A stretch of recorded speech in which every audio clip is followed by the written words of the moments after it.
Air exerts pressure in all directions. Imagine yourself standing in a garden. As wind blows, you will see leaves of the trees flutter. You yourself will also feel the air pressure on your body. Air exerts pressure because its molecules are in constant motion. They collide with every object they encounter and exert a force against them. The force exerted by these air molecules is called air pressure. Air exerts pressure in all directions. The pressure exerted by air is called air pressure, which is the thrust exerted by air per unit area. Let us now try to learn air pressure through an activity. Activity 1. Take a glass and fill it with water.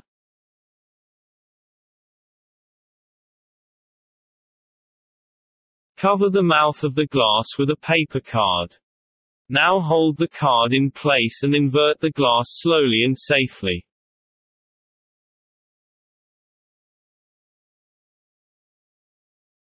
Now remove your hand from the card.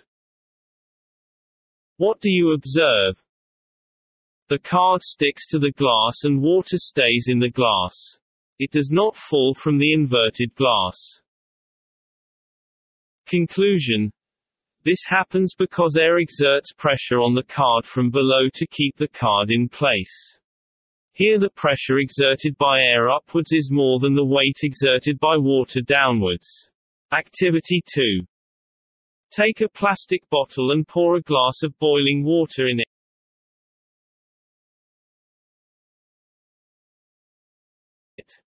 Screw cap the bottle tightly. Keep the bottle in wash basin and pour some cold water over it. What do you observe? Bottle gets crushed from all sides. Why? When the bottle with water is heated, the air goes out and the bottle is full of steam. When we pour cold water over the bottle, the steam condenses and there is a partial vacuum inside the bottle. Pressure of air from outside the bottle is much greater than that inside, which causes crushing of bottle. Hope you will find this video useful. Thanks for watching our video. Please subscribe our channel to watch more videos.